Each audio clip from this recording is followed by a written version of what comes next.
Hola, hola, soy Jamie Dayana Prieto Ortiz, estudiante de la Tecnología Regencia de Farmacia de la Universidad Nacional Abierta y a Distancia, matriculada en la Casillas Meta. El día de hoy vamos a hablar sobre los carbohidratos, lípidos, ácidos nucleicos, tipos de clasificación, funciones biológicas y características y propiedades de los mismos.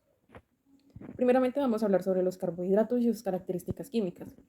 Los carbohidratos están compuestos de hidrógeno, carbono y oxígeno, y durante el proceso de metabolismo liberan dióxido de carbono y agua. Es preciso aclarar que sus enlaces químicos son covalentes y no se rompen fácilmente.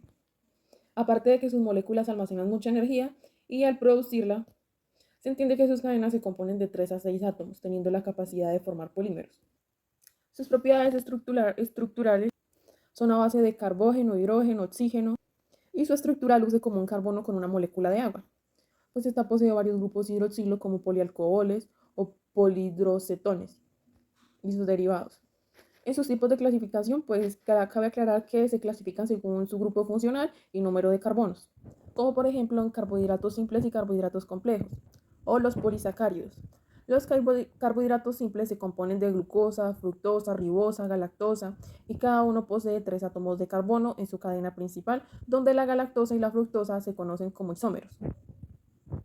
Los carbohidratos complejos se conocen como discarios y están constituidos por 2 átomos o monosacarios.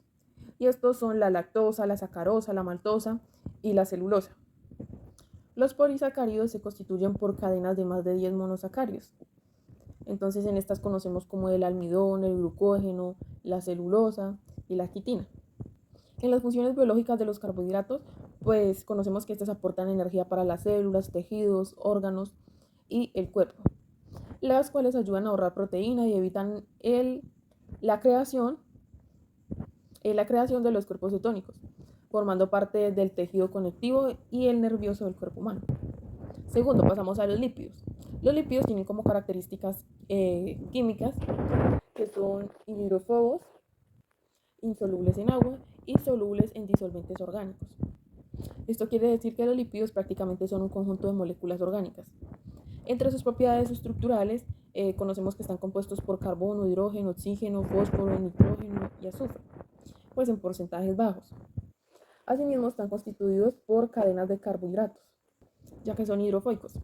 En los tipos de clasificación de los lípidos encontramos los saponificables y los insaponificables. Los saponificables son complejos simples de ácidos grasos. Los insaponificables son esteroides, eicosanoides y los isoprenoides.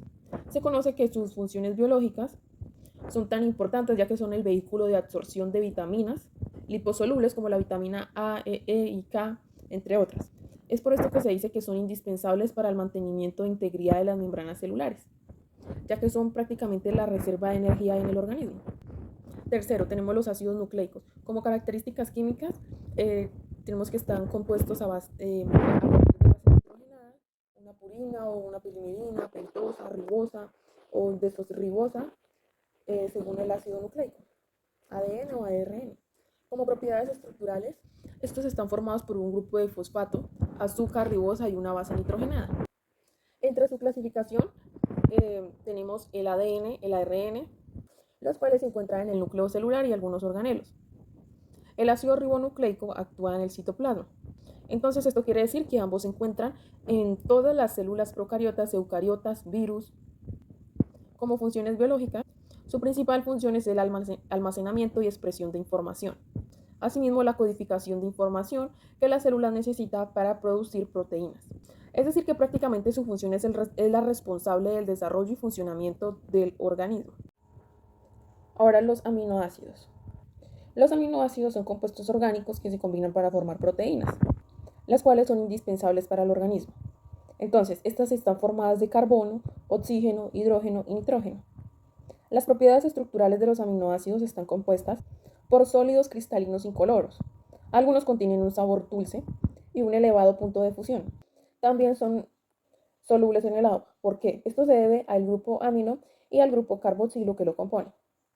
Ahora, en la clasificación de los aminoácidos, tenemos que estos se clasifican en 3 grupos, como los aminoácidos esenciales, que son los que deben provenir de los alimentos, ya que el cuerpo por sí mismo no puede producirlos. Y estos son histidina, isoleucina, leucina, lisina, metionina, fenilalanina, treonina, triptófano y valina. Segunda clasificación tenemos los aminoácidos no esenciales, lo cual significa que nuestro cuerpo sí tiene la capacidad de producirlos, aun cuando no lo consumamos de los alimentos. Estos incluyen propiedades como alanina, arginina, asparagina, ácido asparáctico, cisteína, ácido glutámico, glutamina, glicina, prolina, serina y tirosina. Como tercero en la clasificación de los aminoácidos tenemos los aminoácidos condicionalmente esenciales. Esto quiere decir que en realidad pues no son importantes excepto en momentos de enfermedad y estrés. Estos incluyen arginina, cisteína, glutamina, tirosina, glicina, prolina y serina. Como funciones biológicas de los aminoácidos, se conoce que estos ayudan a descomponer los alimentos, a crecer, reparar tejidos corporales y a llevar a cabo muchas más funciones corporales. Seguimos por último con las proteínas. Las proteínas son macromoléculas orgánicas de un elevado peso molecular, las cuales están constituidas básicamente por carbono, hidrógeno, oxígeno y nitrógeno, aunque también pueden contener azufre y fósforo, hierro, cobre, magnesio y yodo, pero pues estas ya son en una baja cantidad o baja proporción, por decirlo.